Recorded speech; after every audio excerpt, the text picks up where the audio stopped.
Happy Halloween, everybody. As a special treat, this episode is going to be a recitation of Edgar Allan Poe's The Raven, which I think actually weirdly fits in with the podcast. So sit back, listen, enjoy. Here's your treat. Unfortunately, there is no trick.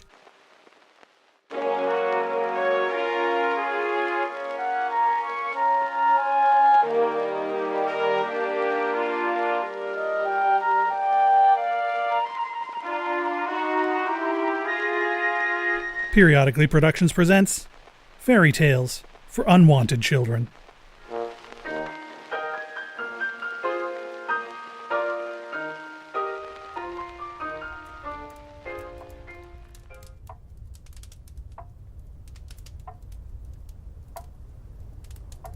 Once upon a midnight dreary, while I pondered weak and weary over many a quaint and curious volume of forgotten lore. While I nodded, nearly napping, suddenly there came a tapping, as of someone gently rapping at my chamber door. "'Tis some visitor," I muttered, tapping at my chamber door, only this and nothing more.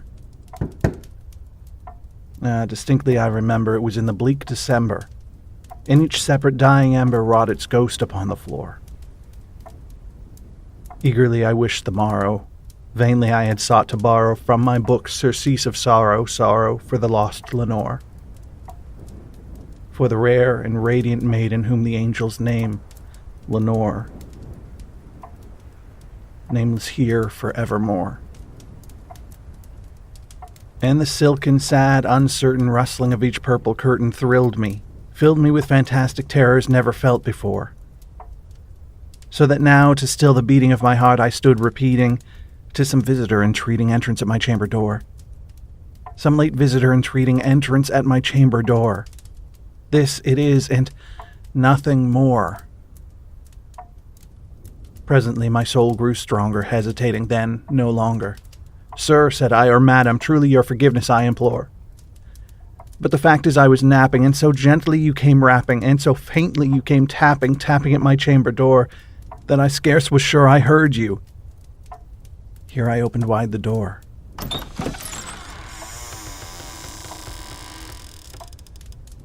Darkness there, and nothing more.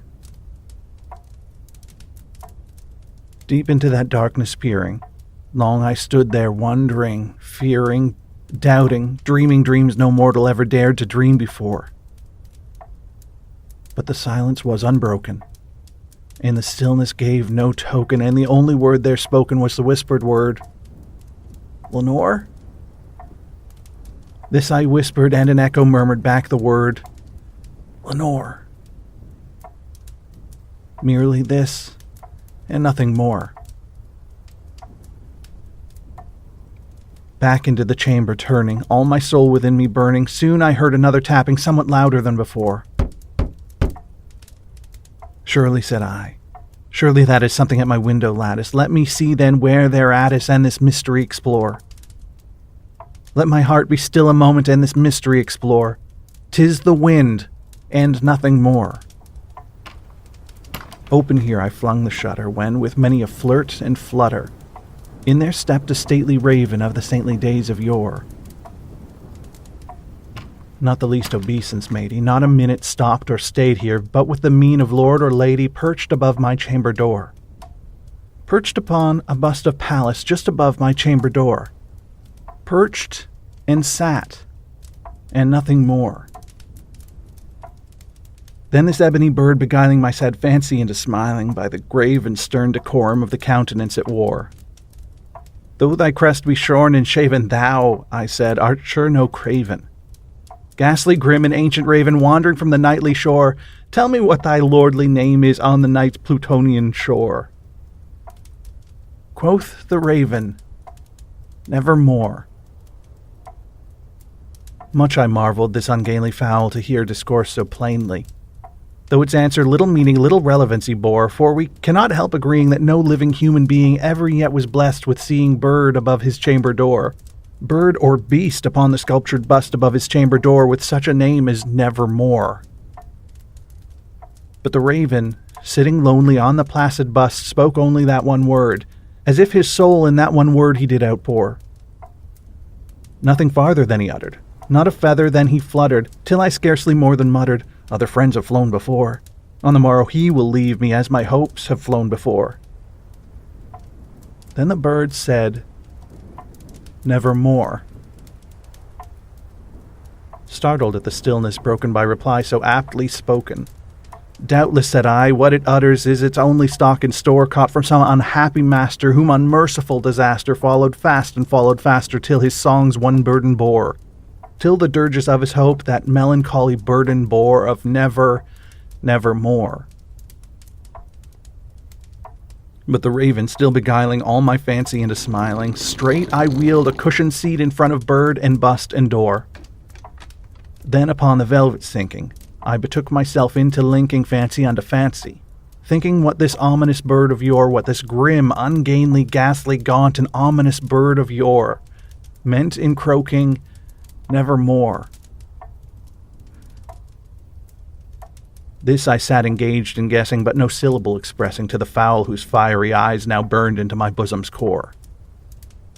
This and more I sat divining with my head at ease reclining on the cushion's velvet lining that the lamplight gloated o'er.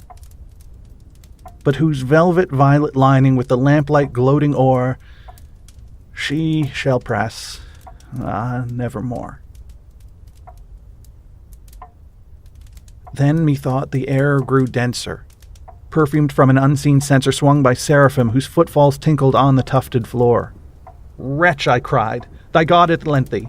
By these angels he hath sent thee respite, and nepenthe from thy memories of Lenore.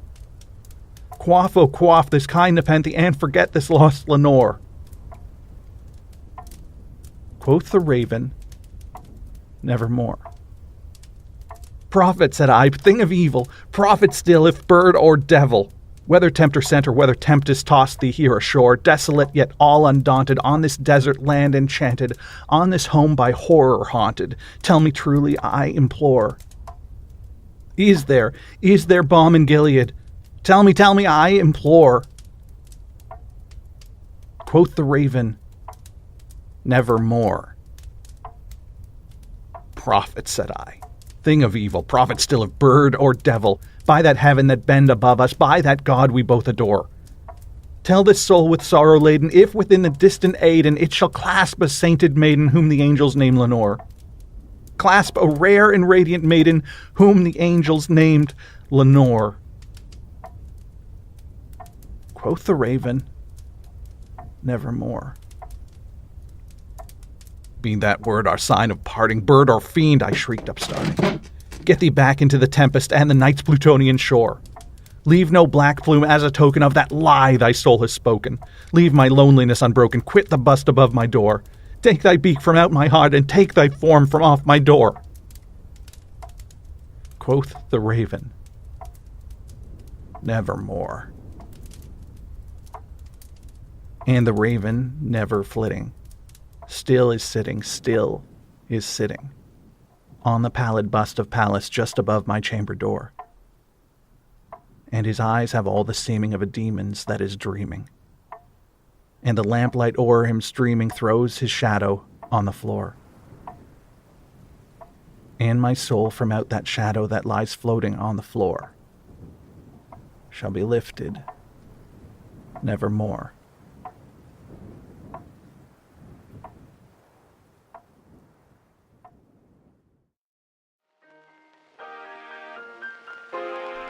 Did you find a moral for this week's story? Let us know on Twitter at periodicallypod, or join the Fairy Tales for Unwanted discussion group on Facebook. For more fairy tales for unwanted children, join us at unwantedchildren.ca.